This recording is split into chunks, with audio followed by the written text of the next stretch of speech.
Hey guys, Mark Fresh, Protect Dog Training with Benno, who originally came in from the owner in regards to a fear biting problem and them not having enough understanding of the animal. So I did my first session within my month-long training session in kennel, gave them back to the owners, and then worked with them for 3, 4, 5 lessons, like I always do. They're Asian, so they don't communicate as well. They don't have a sense for their animal. There isn't what I call a gut feeling for the interaction between dog and man. And that's only because it's cultural. They don't know any better. They've got to learn and grow that part. And I can't give them my 30, 40 years experience. So they weren't able to go get over the hump. And Benno had an accident. And he ended up nipping somebody. Yep. So, of course, they're concerned to the point where their lifestyle isn't matching with what they've got. They're overmatched with a dog like a Malinois. So that's not the owner's fault. So now I've got the dog back, and my goal is to rehome him. I'm going to get him a new home. So that's where we're at. Benno is a very intelligent, very smart animal. And he needs that relationship dynamic that's going to work for him, right? And so I've got to find the right owner that's going to match what he needs as an owner. It's not about him as much as it is the proper placement with a family that's going to benefit and have him have success with that new person that he goes with, right? So many people think that a dog is a robot. It's what I talk about all the time. And so they think it's all about behaviors. Nope. But it's also psychology in regards to the dog's stability in life that is brought out by how you treat the animal and your relationship dynamic. I keep coming back to that. Relationship is everything, guys. It really is. So right now, what I'm doing with him, stay, is trying to get a feel. I'm letting my gut, my instincts, with my years of experience, I'm letting my gut, my instincts tell me what do I need to do to approach this dog and to get him in the right place mentally where I can fix the problem to the most part. But again, he's a robot. He's going to be affected by whatever environment he goes into. And if that person doesn't have enough dog savvy, that placement and that attempt at trying to get him into a home so he doesn't have to be put down is going to be there. So it's all about the person that I find that's somebody that wants it, that has a little bit of dog knowledge and that can appreciate a good dog. He's a good dog. He really is. Will he qualify for protection? You don't know. But I'm not going to do any bite work with him or go any towards that side because we're trying to get him to learn to not be fearful. It's coming from fear. I can see it. And we've got to do muzzle. But the other part that I'm sensing and knowing because of my experience with dogs is the fact that I know that there's a certain amount of dominance within our relationship dynamics, consistency in regards to that there's consequences in the world for his behavior is important. Now, I'll give you a good example. When I come out in the morning and I go to get him out, I come out and he's all excited.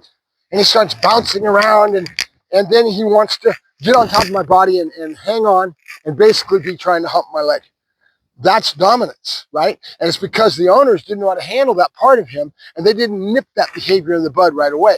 Well, a part of that relationship dynamic, I have to tell this dog that is not allowed, pop him, and then keep working him through it until he learns the rules and then be consistent with those rules. But there has to be a certain amount of relationship dynamics that says, I'm the boss and there are certain criteria for your behavior. There has to be a certain amount of check in regards to teaching him that there's a consequence in negative behavior. He doesn't know it right now.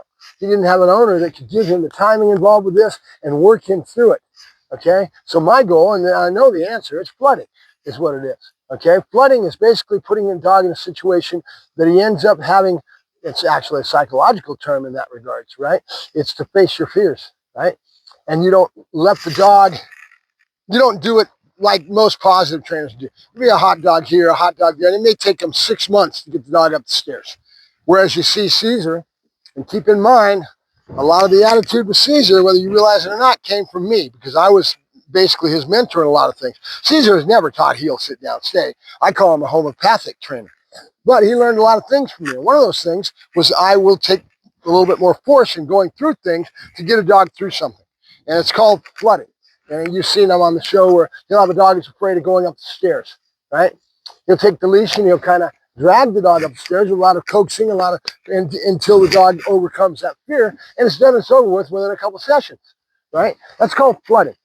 Now, in this case, we need to flood him with a lot of different people. I need dog people, people that know other dogs and have a lot more ability to read the animal and understand how to communicate with the dog. And then I will do greeting routine into that. And then we'll saturate the dog with a lot of people and a lot of this greeting routine until he loses the fear, right? That's the goal anyway. Will it work? 90% of the time it's going to. Depends on how bad the fear is and what the trauma is that caused the fear. His trauma was being stuck out on the street trying to keep away from people is what I'm looking at. I'm guessing, of course I wasn't there, but his behavior shows me that, where he probably showed aggression. The person went, whoa, when they're trying to catch the, oh, come here, puppy, and they're trying to catch the dog, right?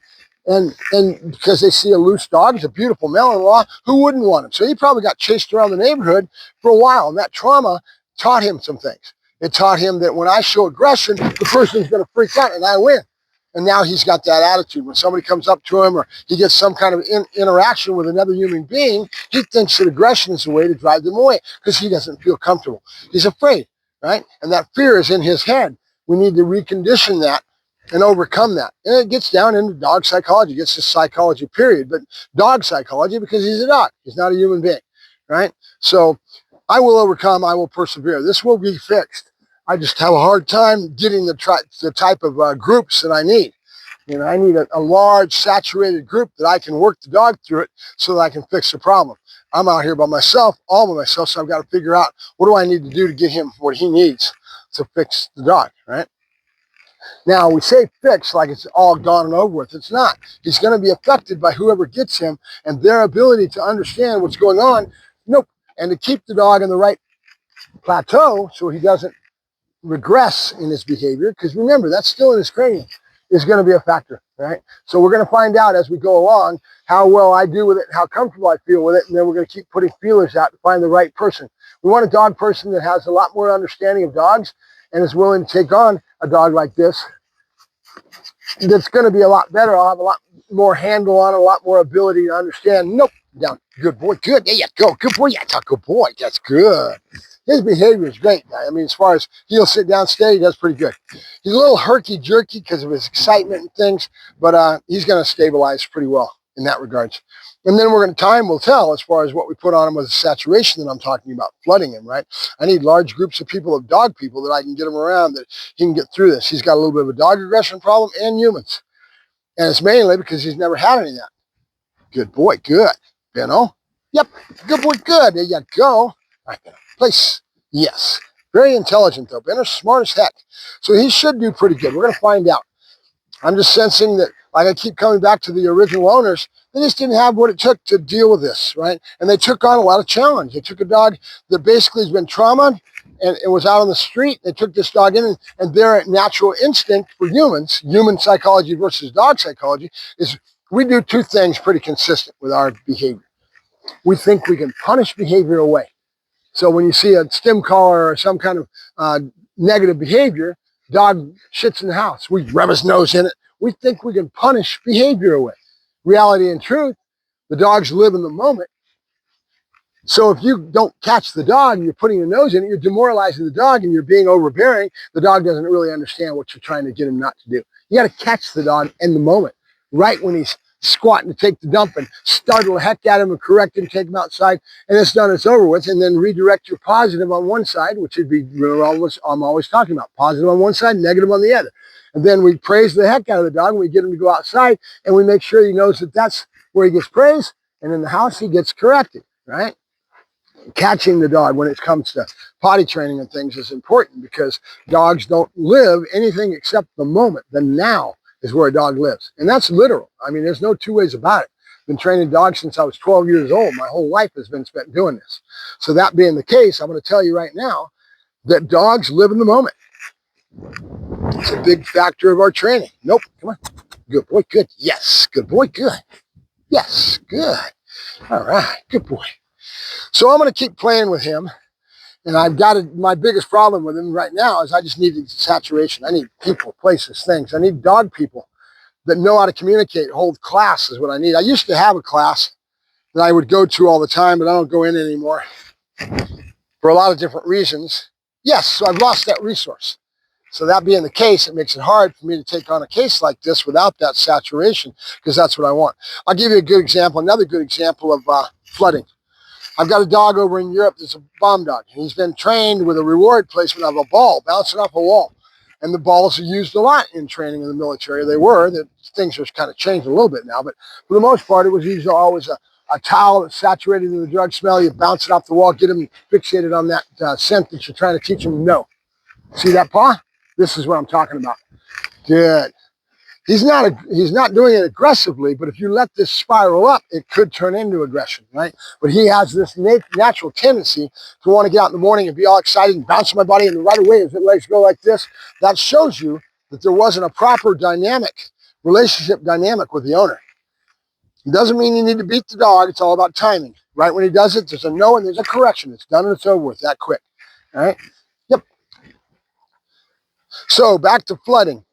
I get a dog over and he's fixated on the ball. We call it ball happy. And the dog's crazy about a ball. I get him home, and what do I do to try to get him away from that ball? He chews up every ball he's got, and he's just totally destructive. He goes psycho when he sees a ball. He's totally fixated on a ball. How do I solve that? Take a whole bucket of balls, pour it in his kennel, and after a while, he doesn't going to give a hoot about the balls because there's so many of them, then why do I care anymore? Right? That's flooding. It's a good example of it. Now see, he's coming over here to want to come to me, and right when he does, he's wanting to put his paw on me.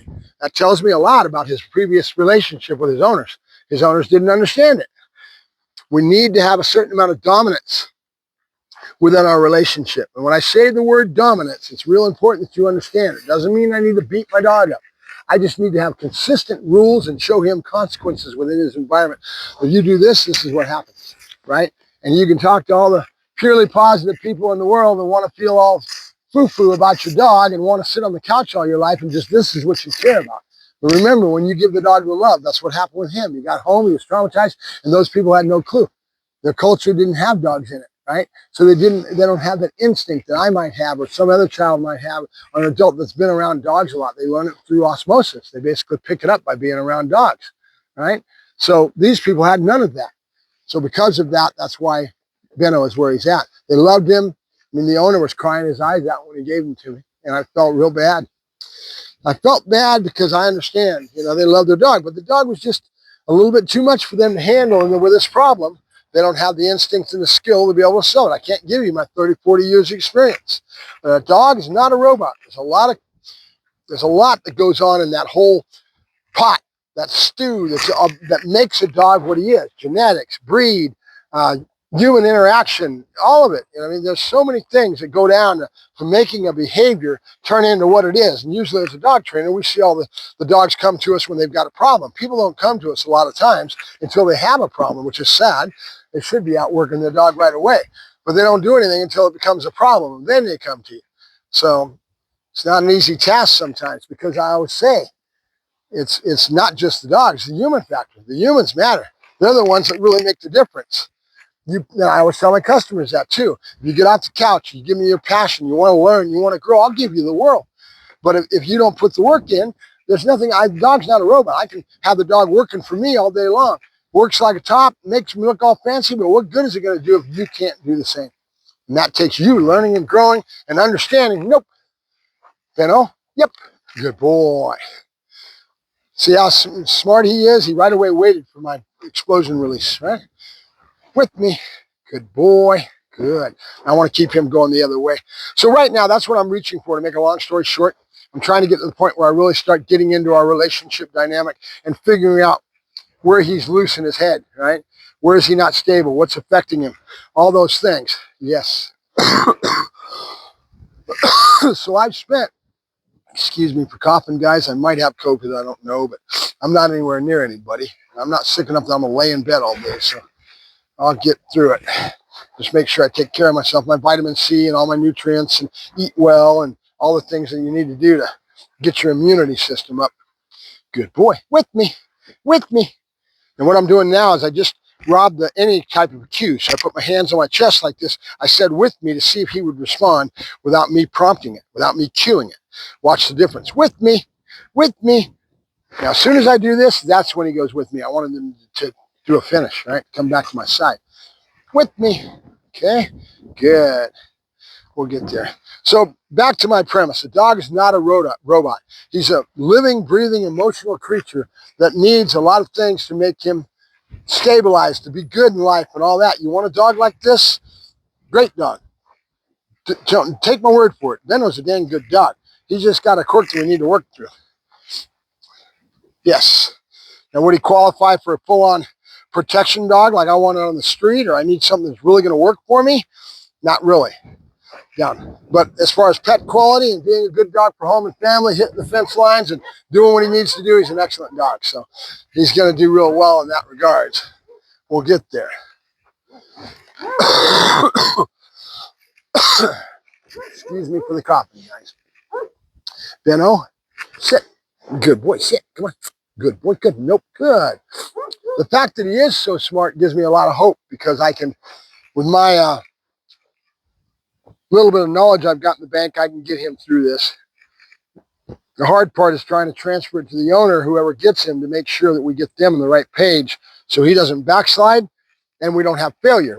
The failure is going to be in whoever I match him with. I'm going to tell you that right now, because I don't see a problem with this, because I'm not going to have a problem. I'm going to work him through it, and he's going to do fine for me. Then I've got to figure out how I can get him, transfer that over to the right person. And what it is, a dog person. We just need a dog person. We just need someone who's got a little bit more savvy with dogs. That's all. Yeah, and we'll get you a good home, okay? All right. So keep watching, guys. We've got a lot more work to do. And I don't have a deadline on this one. I don't have to do it, get it done and get him home within 30 days because of the fact that he's now in my hands. So he's just looking for a forever home with the right dynamic, relationship dynamic. That's what it's going to take. So if you're watching this and you think you might want to take a challenge like this and you have enough dog savvy, he's a good dog. He's beautiful too. Beautiful dog. Huh? Yeah, you are. Yes, you are. Make a good family dog. Huh? Yeah. With me. Yes. Good boy. Yes. Good boy. Good. All right. Good boy. But right now we're building relationship. Huh? You ready? Are you ready? Ready? Ooh, you ready? Huh? Ooh, you ready? Ready? Ooh, yes. Good boy. Ha ha. I like how well and how keen he is for his markers. Right away, watch this. And that, good boy, good. Nope, nope. Good boy, good. Right away when I said no, he understands it. Sit down. And it shows me the intelligence of the dog, which means if you've got that much intelligence in him and he's understanding your communication baseboard, there's no reason that we can't get him through his problem. Just knowing what you're doing and having the right resources available to you. And that's my problem right now. If you're dog training, you're watching this, you live in our area in LA or anything, you've got a large group class, maybe 10, 15 people, give me a yell. I need some help. Good. Out. Aha, I see you. I see you. Good. Down. Good. Good. When he first started that, he was going down, and I have to tell him 2 or 3 times. He's already figured it out within a couple of days doing it, that's all he's got to do to get what he wants. See how fast he's going down? Watch. And he learned that nothing flat. Out. Good. Sit. Good. Benno, sit. Good. Come here. Come. Good. Come. Good. Here. Here. Good. Here. Nope. Here. Good. Yes. Good boy. We're going to keep playing with him, and again, building our relationship dynamic. We end up getting a lot better work in him, and we get enough of tools in the tool bag to be able to work towards fixing the problem, right? Good. But he's not a robot. Remember that. Psychologically, he could backslide if he doesn't have the right owner that's going to help him stay where he's at and keep growing the dog. We never stop wanting to grow the dog, right? You hear me talking about it all the time. Out. What do I mean when I say that? Growing the dog is an emotional thing as well as others. Out. Sit. Down. Nope. Yeah, good boy. Yeah. Good boy. And with him, it's all about consistency. Show him where the right answer is at. And he's going to be a good dog. I like him. I like him, though he is quirky. He got a little bit of quirky caused by his owners. That's all right. That little jumping on me and all that, I'll get through it. I know where it's coming from and what it caused it. All right, Benno, out. Out. Good. Yes. Good boy. Good. Benno, out. Good. Come here. Come. Sit. Good. No. Nope. Good. Sit. Good. Benno. Down. Down. Yes. Good boy. There you go. Yeah, he's got what I need. He's going to get over his problem. But again, the real factor of rehoming him is finding the right owner. It really is. Because if you do that, you screen your people and you get enough of a chance to find the right person, he'll succeed and he'll have a great life. He's only about 1.5 years old. Only about maybe 12, 14 months old. Yeah, he says, I'm just still a young dog. I got all kinds of potential. Yes, I do. All right, ready? Sit. Good, good. Nope. Sit. Good. Yes, good boy. Good. Yeah, yeah, go. Find some other reward placements for him. Good. That's my boy. Good. That's how boys. That's how baby. Out. Out. Yes, good boy. Good. Good. Trying to hide it behind the back. Out. Yes, good boy. Good. Good. Out. Yes, good boy. So he's responding to just the command. Out. Sit. No. Yeah, good boy. He's going to do well. He's got hope. It's just all about finding the right owner for him. That's the big part. If you're interested and you think you might want to get him, give me a yell. We've got a lot more work to do. I got a whole month of work I definitely need to put him in, and maybe longer. Talk to you later. I'm Benno, huh? Benno, you a good boy? Are you good? Yeah, good boy. I see you. I see you. Beautiful dog, though. Talk to you later.